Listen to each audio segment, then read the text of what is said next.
اب میں اہل بیت اطہار کے متعلق عرض کروں، اس میں خاص طور پر رسول پاک صلی اللہ تعالیٰ علیہ وسلم کے گھر والوں میں حسنین کریمین رضی اللہ تعالیٰ عنہما، ان کی قدر کیا تھی، ان کی عزت کیا تھی۔ صحابہ بھی حضور پاک صلی اللہ علیہ وسلم کے زمانے میں، حالانکہ ان کی عمر بہت کم تھی، حضرت امام حسین حضور پاک صلی اللہ علیہ وسلم کے انتقال کے وقت صرف 6 سال کے تھے، 6 سال کے تھے۔ حضرت حسن مجتبی رضی اللہ تعالیٰ عنہ 7 سال کے تھے۔ بس یہ 6 اور 7 سال کی عمر تھی جب حضور کی وفات ہوئی، لیکن اتنے بچپن میں بھی صحابہ کرام کا حال یہ تھا کہ یہ اتنا ادب کرتے تھے کہ نماز کے عالم میں کبھی کبھار حضور پاک صلی اللہ علیہ وسلم امامت فرما رہے ہوتے اور یہ دونوں شہزادے پہلی صف میں آ جاتے ہیں یا مصلی کے پاس آ جاتے ہیں، آگے پیچھے چلتے ہیں، تو عام بچوں کی طرح انہیں ہٹایا نہیں جاتا تھا۔ ان کو نہ پہلی صف سے کوئی پیچھے کرنے والا ہوتا، نہ کوئی ادھر سے ادھر کرتا۔ میرے عزیز و دوسروں کے بچے آئیں تو ہم ادھر ادھر کر دیں، لیکن رسول اللہ کے شہزادوں کو صف کے آگے رکھ کر کے بھی صحابہ نماز پڑھتے تھے، اس لیے کہ ان صحابہ کو معلوم تھا کہ نماز ہماری اس وقت تک کمپلیٹ نہیں ہوگی جب تک نبی اور آل نبی پر درود نہ بھیجیں۔ ہاں، تحیات میں بیٹھنے کے بعد تو پڑھنا ہی پڑے گا نا، اللہم صلی علی محمد وعلی آل سیدنا محمد۔ ہم تو کہتے ہیں اے اللہ درود بھیج محمد صلی اللہ علیہ وسلم پر اور ان کی آل پر، تو صحابہ کی نمازیں کیسی ہوتی ہوں گی جب نماز میں تحیات پر بیٹھ کر کے یہ پڑھتے ہوں گے اللہ نبی پر تو درود بھیج، تو مصلی پر نبی کو دیکھ رہے ہوں گے، اور جب آل محمد پر درود بھیجتے ہوں ان شہزادوں کو پہلی صف میں دیکھ رہے ہوتے ہوں گے۔ ان صحابہ کی نمازیں کیسی ہوتی ہوں گی۔ بہرحال حسنین کریمین رضوان اللہ تعالیٰ علیہما، اللہ تعالیٰ نے ان کو رسول پاک صلی اللہ تعالیٰ علیہ وسلم کے گھر میں اس طرح سے ودیعت فرمایا کہ ان کا نام بھی جنتی نام رکھا گیا۔ حسن اور حسین میرے آقا نے فرمایا اسما من الجنتی، یہ جنت کے ناموں میں سے ہے، جنت کے ناموں میں سے ہے۔ اور میرے آقا صلی اللہ علیہ وسلم اکثر امام حسین کو سونگھتے تھے۔ چومنا الگ چیز ہے نا، بچوں کو ہم بوسہ دیتے ہیں، چومتے ہیں، حضرت امام حسین کو حضور پاک صلی اللہ علیہ وسلم سونگھتے تھے۔ چومنا بھی ہوتا ہے، میرے آقا صلی اللہ علیہ وسلم سے چومنا بھی، بوسہ لینا بھی ثابت ہے، لیکن اکثر آپ ان کی گردن کے پاس اور ان کے چہرے کے پاس سونگھتے تھے۔ اور میرے آقا صلی اللہ علیہ وسلم فرماتے ہیں ہما ریحانتی فی الجنہ، یہ دونوں میرے لیے جنت کے ریحان پھولوں میں سے ہیں۔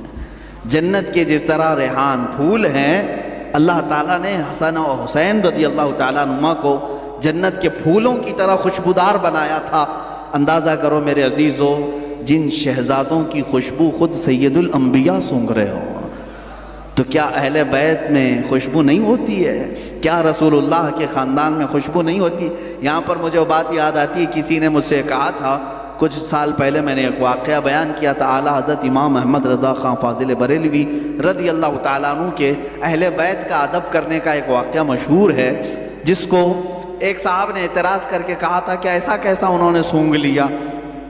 سنیے، بریلی شریف میں پالکی چلتی تھی، پالکی اسٹیشن سے گھر جانا ہو، کہیں پر بھی جانا ہو تو 4 لوگ جو ہے ایک چھوٹی سی پالکی اٹھاتے تھے، جیسے اب رکشہ ہے، پہلے وہ لوگ مزدور اٹھا کر کے لے جاتے تھے، عام تھا، یہ مکہ میں بھی موجود تھا، طواف کرانے کے لیے پالکیاں ہوتی تھی، حبشی لوگ اٹھاتے تھے۔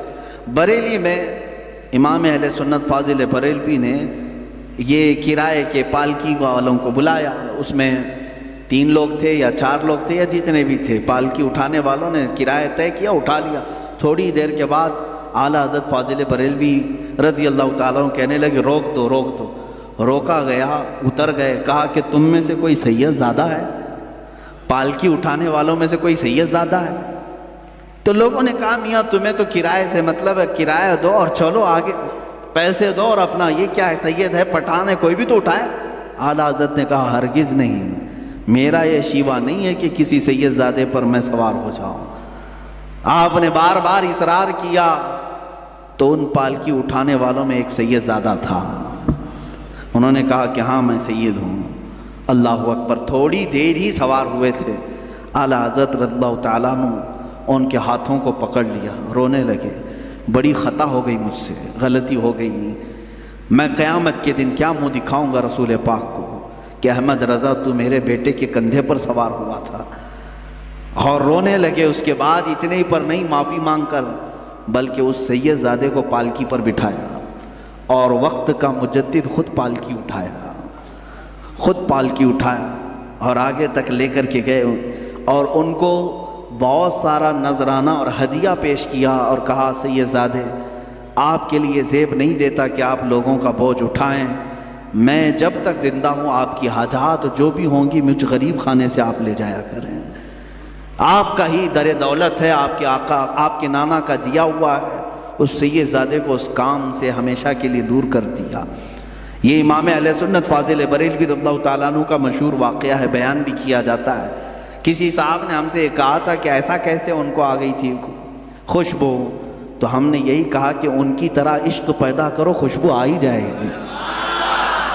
پیدا کرو جو گلاب کو سونگھے تو بھی کہے لب پھول دہن پھول زکن پھول بدن پھول، واللہ جو مل جائے میرے گل کا پسینہ مانگے نہ کبھی عطر نہ پھر چاہے دلہن پھول. کیا بات رضا اس چمنستان کرم کی، زہرا ہے کلی جس میں حسین و حسن پھول. یہ بریلی کا امام ہی تو کہتا ہے جس کی زندگی عشق میں ڈوبی ہوئی ہے، جس جگہ پر بھی دیکھیں یہ اعلیٰ حضرت کے نغمے کیا یہ عشق نہیں پیدا کرتے؟ آج 100 سال کے بعد بھی سننے والے جھوم جاتے ہیں. اس بریلی کے تاجدار کے سینے میں عشق کتنا رہا ہوگا جو ہمیشہ اس زمانے میں لوگ میرے آقا کی ناپ رہے تھے کتنا ہے، کیا کیا ہے، کیسے کیسے ہیں حضور کے بارے میں. اس وقت اس امام نے پکار کر کہا تھا سرور کہوں کہ مالک و مولا کہوں تجھے، باغ خلیل کا گل زیبا کہوں تجھے، حیران ہوں میرے شاہ میں کیا کیا کہوں تجھے. یہ کس نے کہا تھا؟ امام زمن امام اعلیٰ امام اہل سنت نے کہا تھا ان کی طرح محبت اور عشق پیدا کرو، اس نبی کی آل کی خوشبو بھی تمہیں خود آئے گی. ہاں بدبو رکھے ہو اور دل میں بغض اور کوڑھن ہو تو پھر یہ تمام اعتراضات بھی تمہارے دل سے سینے سے نکل کر کے زبان پر آتے رہیں گے. بہرحال عزیزان گرامی، رسول پاک صلی اللہ تعالیٰ علیہ وسلم حسنین کریمین کو سونگھا کرتے تھے اور کہا کرتے تھے، فرمایا کرتے کہ یہ جنت کے پھولوں میں سے کچھ پھول ہیں جو اللہ تعالیٰ نے مجھے عطا کیا. برا ہو ان ظالموں کا جنہوں نے جنت کے ان پھولوں کو بھی نوچ دیا اور انہیں بکھیر دیا. اسی کو اعلیٰ حضرت نے اپنے سلام میں کہا تھا کتنے بکھرے ہوئے ہیں مدینے کے پھول، یا کربلا تیری قسمت پہ لاکھوں سلام. کربلا کے میدان پر سلام بھیجتے ہوئے اعلیٰ حضرت نے یوں کہا تھا کہ یہاں بکھرے ہوئے ہیں یہ مدینے کے پھول ہیں، جس جگہ دیکھو رسول اللہ کا کوئی نہ کوئی شہزادہ نظر آتا ہے. اس زمین کو بھی اعلیٰ حضرت نے سلام پیش کیا تھا